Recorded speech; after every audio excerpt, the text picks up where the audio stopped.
Thank you everyone for joining us. Today we have Sohyeon Hwang, our very own CITP postdoc. She works on, or she studies how users shape the governance of digital technologies. Sohyeon has her Ph.D. from the School of Communications at Northwestern, and her research there was supported by the NSF Graduate Research Fellowship.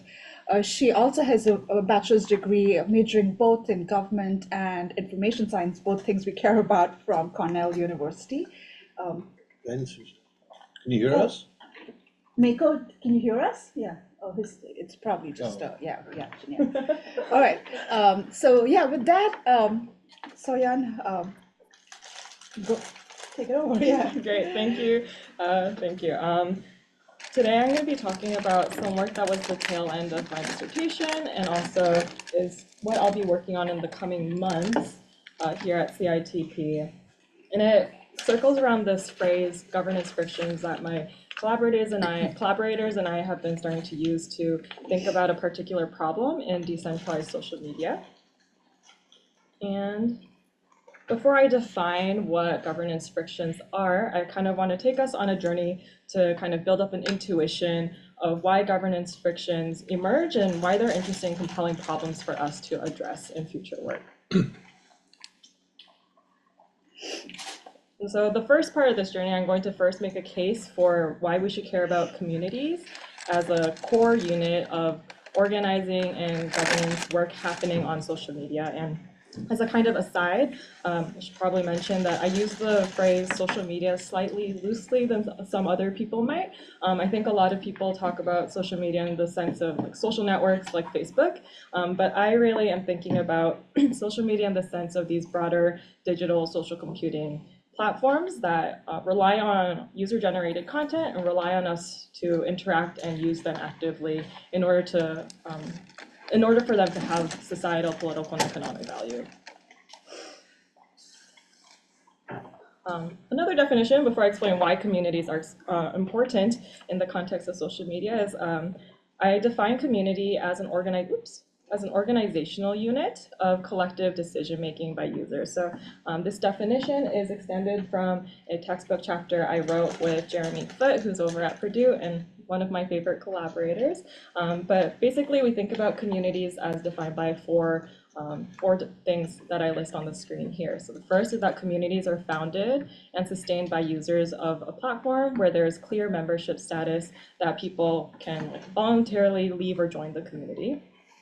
The second is that communities have a shared virtual space or some kind of digital interface where they are specifically able to interact with one another in the community. And the third is about having a shared topic for which community members are joining. And these topics can really range in how specific or goal-oriented they are. Sometimes the purpose of a community might literally just to be online and see content, right? Other times it might be very particular about communities of practice, trying to learn a specific skill set or something like that.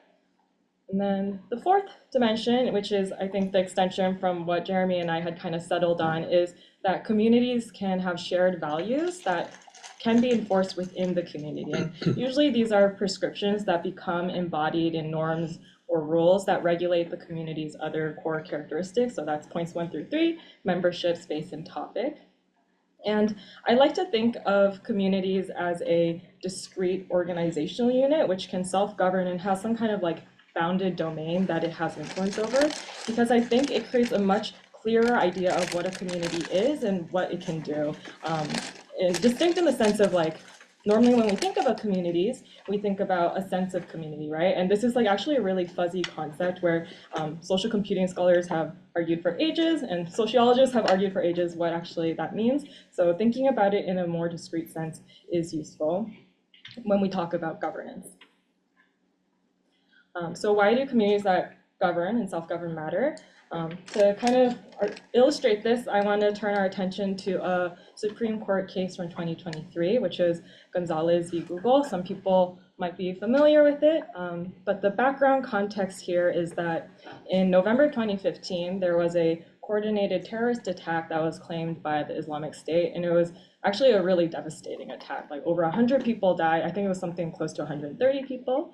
And among those people was a 23-year-old student from the US named Nohemi Gonzalez. And her family, after filed a case against Google, arguing that Google's recommendation algorithms on YouTube were in part responsible for the attack because those algorithms had promoted recruitment videos for the Islamic State. So the kind of thing at stake in this court case was Section 230 of the Communications Decency Act, which, as many of you are very familiar with, is a key piece of US legislation, which has long protected platform operators like Facebook or Google from being held responsible for the content that they host and facilitate. It is worth noting that this case was, a decision wasn't reached in this particular case because there was a contemporaneous case about Twitter that decided that charges against social media companies aren't permissible under anti-terrorist law, so they kind of never really made a decision about Section 230 here. But there were a lot of briefs written and filed by companies and a bunch of other institutions and organizations, and the one that I found that was super interesting is the one filed by Reddit.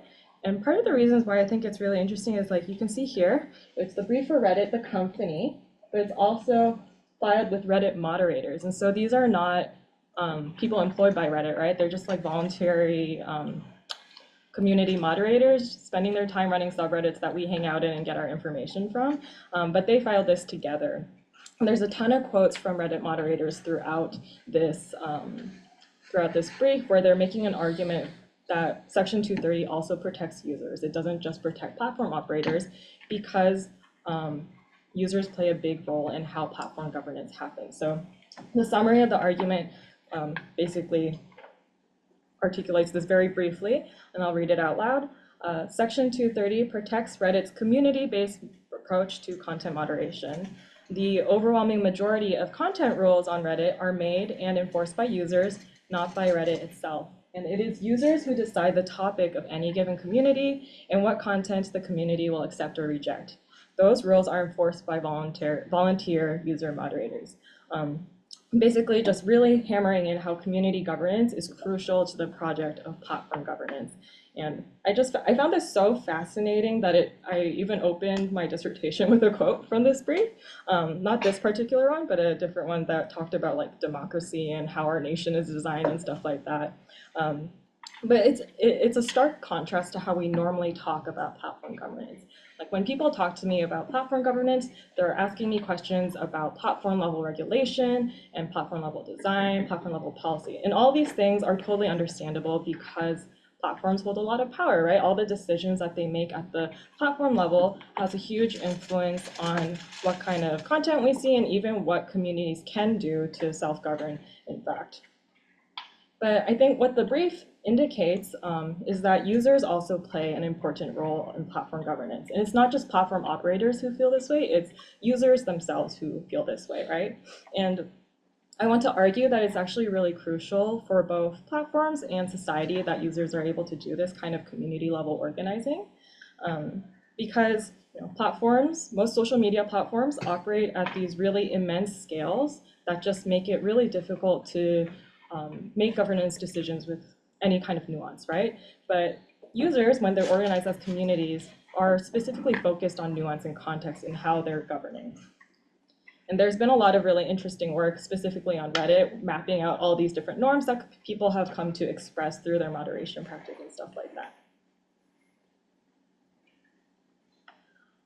And kind of like continuing the Reddit thread, I think in recent years, people have become a lot more aware of this and like the kind of value that community governance provides to social media platforms. And I think this is a New York Times article on a research piece by Han-Lin Lee, who's at UT Austin, where she was measuring the monetary value of the governance labor that volunteer community moderators provide to Reddit. And this was using 2020 activity logs of what moderators are doing in the backend, and she estimated around $3.4 million worth of governance labor. And this is a fairly conservative estimate.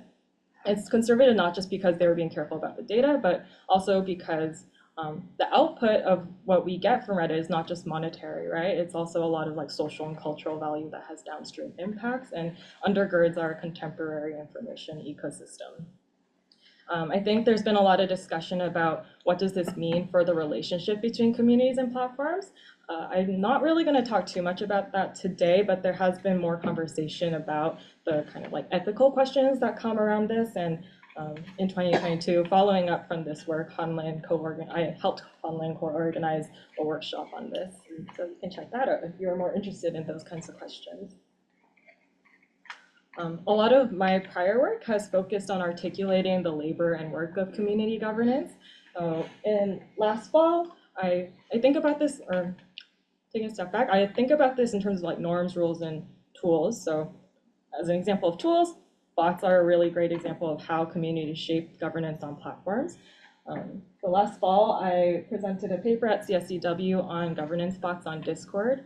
And Discord is a really interesting example or empirical context to look at because it relies really heavily on bots made by users. It's like bots become crucial to the Discord experience. If you don't know what Discord is, by the way, it's kind of like Slack, but more casual. A lot of people originally started using it for gaming, but the interface looks almost exactly like Slack. But part of the way that people manage these groups and communities is through bots, and these bots impact basically every aspect of community management on Discord communities. So this is like onboarding people, how you do filtering, how you automatically moderate content, especially since this is a chat-based system. So, you know, sometimes content is flowing very quickly. And bots have become so important to Discord that like some user-made bots are used on millions of Discord communities, just like this one bot some random guy made, being adopted across millions of communities.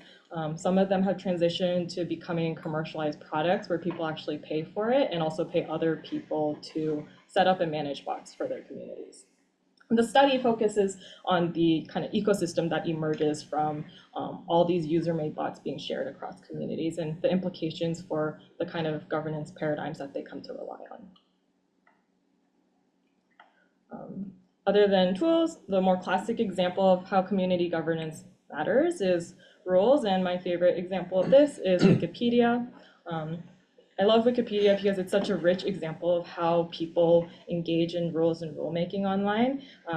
Each language edition on Wikipedia has its own backend where the community of users essentially develop their own rules that may be in parallel with the other communities, but they're still independent. So they might have a rule that is named the same thing, like every community probably has neutral point of view, but that community of users is editing and revising and talking about those rules fairly independently. Across just the 5 largest language editions of Wikipedia, there's over 700 rule pages, and you can find 20 years of editing and discussion history through the digital trace data Wikipedia makes available. And the discussions are still happening and active, though the rules have become more formalized over time. But it's just a really wonderful example of how rich and valuable community governance becomes on the internet. Hopefully I've convinced you all that users operating in communities are like really crucial to what we do online. And at a moment where a lot of platforms seem to be becoming like more closed off and more willing to constrain what users can do, I want to emphasize how many of the goods that we associate with the internet, whether that's like information resources for learning or getting care and support from places that we don't have available to us offline, a lot of these things can be associated with the fact that users are able to organize as communities and shape how we experience social media. And thinking about communities as like this fairly significant unit of governance is timely in the sense that we're currently experiencing a resurgence of interest in decentralization on social media at large. Because communities offer us already a way of decentralizing the internet, even on these really centralized spaces, right?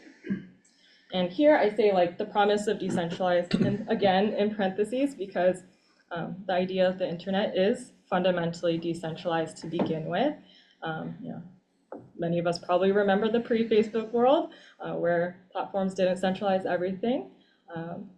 But the resurgence of interest in the promise of decentralization, I think, can be really seen as a reaction to the past decade of observing the harms of centralized social media.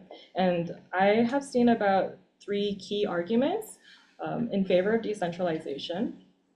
The first is the dispersion of power. So by decentralizing, you can move all the decision away, or you can prevent one single corporate actor from having all the decision-making power and instead distribute it across different kinds of stakeholders. And insofar that we think of social media as like valuable information infrastructure in our societies, there's probably like a very intuitive rationale for doing this, right? The second is that once you decentralize, Sorry, I think Mako has his hand up. It's Does- to point out. No, I don't know how he's long had it's his been. hand up for a while. Mako, do you have your hand up? I can put it out, but I think it's like I don't- one of those things that.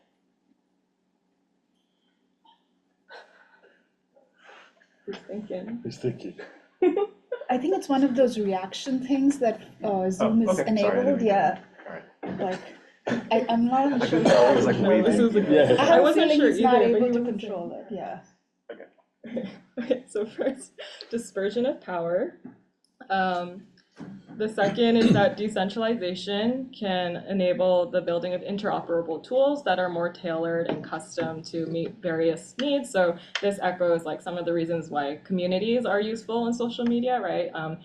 More context, more nuance, et cetera, et cetera. And the reason why decentralization in the context of social media can do this is because the way that proponents of decentralized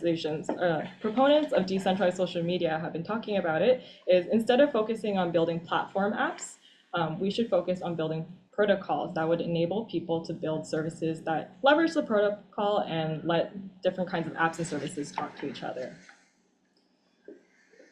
Then the third argument for decentralization is more or less tied to the second one. It's that if we have open protocols that people can build for and create these different kinds of tools for, then we're more likely to see innovation in the kinds of mechanisms we see in social media, especially governance mechanisms. Because at present, we rely a lot on whatever mechanisms the centralized platforms make available to us. By enabling a richer ecosystem of potential services and tools, we are more likely to see innovation in how people decide to govern online. There's probably no case that is more memorable in recent history and like ongoing history than the case of Twitter becoming X and then seeing a lot of, seeing a large emigration from centralized platforms towards more decentralized alternatives. So here's a graph from a Wired article, which was published in early February 2023. And it's just noting the burst of activity on Mastodon, which is largely seen as a decentralized social media network. And the shift between Twitter and Mastodon was in great part because although the two platforms visually resemble each other, so if you pull them up, they both have like the microblogging format where you're posting short messages or images and whatnot. The two systems actually embody really different technological and organizational principles that change fundamentally how they can govern. So Twitter is hosted by a private company, uses proprietary servers and code. It relies on centralized algorithms and governance mechanisms. Meanwhile, something like Mastodon is hosted by an individual owner or an admin who can just be like you or me, anyone. It uses open source software, and these servers end up using their own sets of rules to govern themselves. And if you're not more familiar with decentralized social media, the idea is that, once again, this is where the protocols come into play. You're all using the same protocol, and then you set up an instance or a server that uses that protocol to communicate with the other instances and servers. And Mastodon is actually not the entire network. It's just a software that people use to set up a server on the decentralized social media network, which is more broadly referred to as the Fediverse. And there are other softwares like Misskey and GoToSocial, which the logos are the little green thing and the little creature over there. I'm not sure exactly what it is. And then people have also begun to think about whether or not we should expand the idea of the Fediverse, which is largely around the ActivityPub protocol, to include things like Blue Sky, which uses the app protocol. I think it's worth noting that even though all of these services might not be as ubiquitous as Twitter, they're really not negligible, especially, Blue Sky has over 25 million users now. Mastodon is also constantly growing. And they're also not just in the US, they're having an effect in other parts of the world, like Brazil, Japan, China, and so on. The main draw of these services, though, is that they can afford people more agency in how their data is stored and what kind of privacy options they have available to them. And this is just fairly intuitive from the basic setup of what this does, right? So the question next is, do people actually take advantage of this promise? And can they, or does decentralization bring about new problems that prevent them from doing this? Just gonna take So because we apparently can't have nice things, decentralization is not a perfect solution. It comes with its own problems.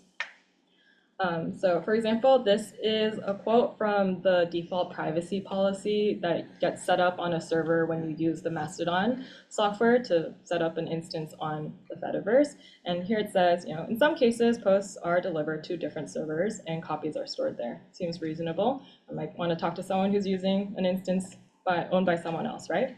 And then they say, we make a good faith effort to limit the access to those posts only to authorized persons, but other servers may fail to do so. Do not share any sensitive information over Mastodon. And in many ways, this is like a basic rule of thumb of what to do on the internet. Like, don't share anything too crazy on the internet because everything gets stored on the internet forever.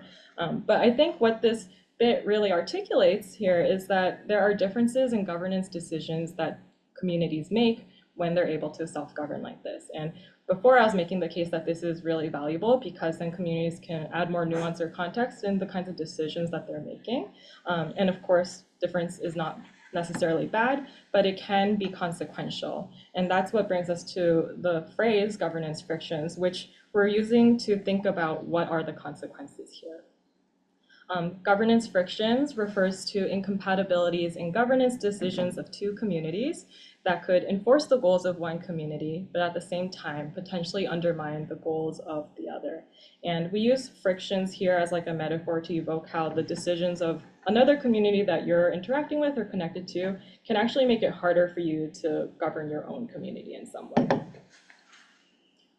This is coming from forthcoming work that was just accepted or conditionally accepted to CSCW, so hopefully we'll get a final decision on that soon. And it was an interview study with 23 users of the Fediverse.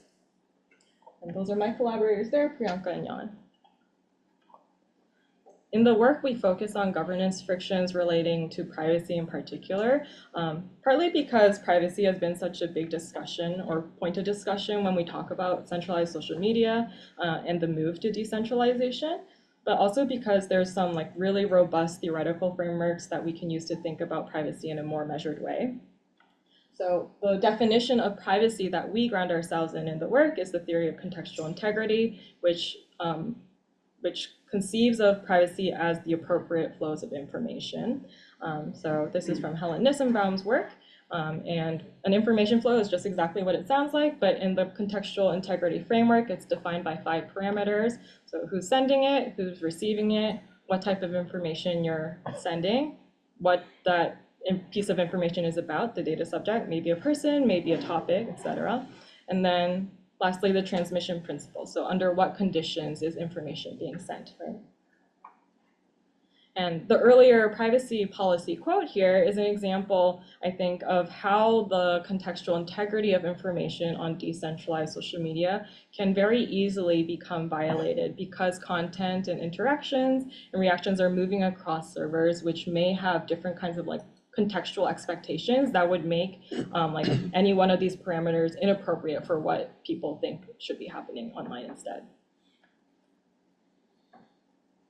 So the idea of governance frictions is really aiming to articulate the dimensions of governance by communities that matter or may lead to problems that need to be addressed moving forward. And in the case of privacy, we want to prevent violations of privacy, right? Especially if we want to make decentralized social media compelling alternatives for people to use. And from the interviews, we identified three incompatibilities, like three key incompatibilities that relate to privacy. The first is value incompatibilities. I think this one is maybe the most intuitive to some people when we talk about online harms and like, I don't want someone to see my content. But more broadly, it refers to like differences in communication cultures that impact what would be acceptable content or behavior. I have a screenshot from HCI Social, which is an instance run out of Princeton here. Because a lot of the value incompatibilities are very easily seen when you look at the written rules of communities. And it's not just about like the exact, like whether or not they have rules or the exact rules, but a lot of people talk to me about how it's really important for them to think about the granularity of rules. Like, is this community putting in the time to define what harassment looks like in certain contexts and certain scenarios? So the level of like care that's expressed in rules also matters. It's not just like the text itself. So P33 has a nice quote here about value incompatibilities and how that encourages them to block other servers. It's not illegal for somebody to use curse words at me and call me slurs online, but I don't want to see it and I don't want my community to be involved in that. So it's not just about their personal preferences, it's about what they want the community to look like and what values they want it to express. The second incompatibility was around security practices. And I think the participant does a better job explaining it than I ever could, so I'll just read this quote. If the admin on my instance, aka me, tries to be very security conscious and all, even if the admin on my instance tries to be very security conscious and all, if the fine admin of some other instance were to make a security oopsie, a gaffe, a failure, then that is going to affect anyone who has had dealings with them. And just as a reminder, every instance has its own server that it's like maintaining data in. And when you share content across instances, it's going to be copied to other servers, right? So there's questions about data access, what services these other instances are using, as well as whether or not they have like appropriately encrypted the data so that it's protected from attacks, are all like really important backend security questions that people are wondering about. Then finally, the last incompatibility was about software. So earlier I mentioned how Mastodon is just one of the many softwares you can use on decentralized social media, and you have things like the Green and the Creature. I think it's Miski and GoToSocial. But this also causes problems when softwares give people different options that change their expectations for privacy in this context. So P12 was telling me a story about how they had been following a Mastodon user and they boosted a post of this user. And P12 is not using Mastodon. They're on a server that uses a different software called Friendica. And after they boosted this post, the Mastodon user sort of screamed at me because I was boosting a private post. And then so they responded, well, then make it private. And then the other person was like, but I did. And then they kind of figured out that the reason why they had this issue is because Mastodon has certain privacy features that Friendica doesn't. And so when P12 was receiving the content from this other user, they were losing all the information about whether this other person wanted to maintain a certain level of privacy or not. And it's also, I think, useful to keep in mind that these are all softwares that use the same protocol. So this is not a cross-protocol problem. This is a problem within one single protocol.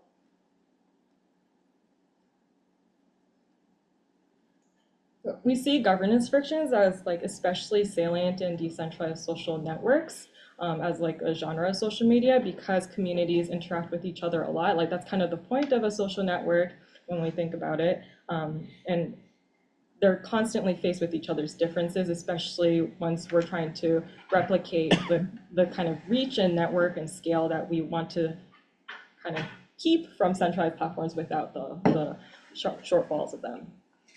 I do think that with governance frictions, you could think about other heuristics other than privacy to guide them. And so the potential problems you might think about in relation to this concept continues to grow.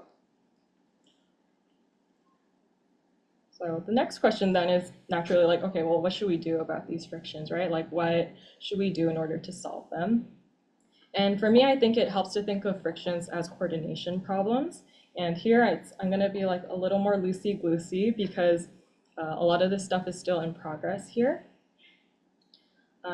So when I say I am thinking about governance frictions as coordination problems for social media, what I'm really talking about is thinking about how we can design for governance between communities. So normally when we talk about community governance, like especially in CSCW or social computing, we're thinking about what kind of mechanisms can improve community governance so that communities see better like rule compliance, they see less rule breaking, et cetera, et cetera. So this is all like within community dynamics, right? What governance frictions brings our attention to is thinking about what are the institutional relationships between communities, not just within them. And one of the very like straightforward things that people are already doing on decentralized social media is block lists. So this is just like when they feel that the differences between them are too untenable to do anything about, so they just cut off connection and don't do anything about it beyond that. And block lists are certainly really necessary, and I'm working with a student here in the master's program, Owen Zhang, on how we can improve block list management tools so that people can use block lists better. But one of the things that we have talked about quite frequently, both in that ongoing work and also the governance frictions piece, is that we need to think beyond block lists to think about new types of relationships we can support and new ways of coordinating that we can support between communities. I think one of the insights to keep in mind is that frictions are not always inevitable. The work that we present in the CSCW paper is about one protocol, more or less. It's about the ActivityPub protocol, and that envisions decentralized social media in a very particular way. When we talk about decentralized social media, there's actually a ton of other protocols that set up the relationships between communities quite differently and how they are sharing data with each other, as well as who has ownership over certain pieces of the infrastructure there. And with another master's student in the CS department here as well, Tolu Oshinowo, we've been thinking about what kind of frameworks we would need to help think through what these different protocols look like in practice and what are the implications of the politics that they're expressing exactly.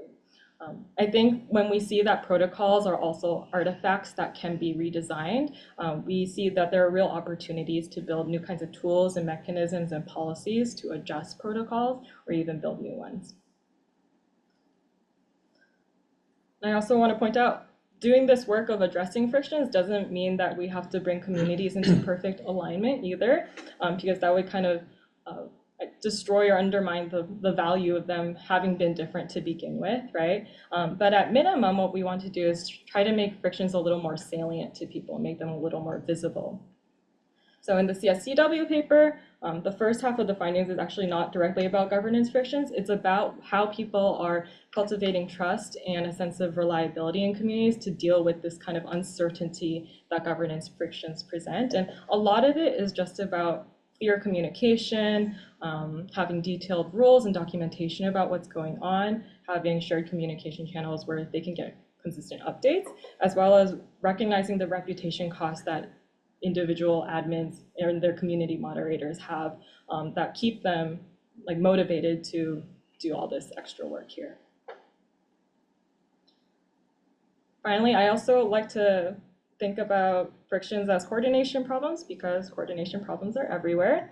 And so in that sense, governance frictions are already everywhere, and we can learn a lot from other contexts to think about how we want to move forward in decentralized social media. So we just got an IRB approved to do some speculative design workshops with people, and we're in the midst of designing some workshop activities, and hopefully we're going to be drawing from a lot of other interesting scenarios like the lobster gangs of Maine or groundwater conservation in California.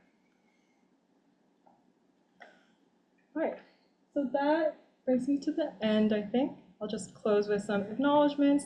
A lot of the work was supported by various grants and institutions over the last 5 years, and it was also mostly done while I was a graduate student with the Community Data Science Collective. So if I have said anything that you think is interesting, it's probably credited to them.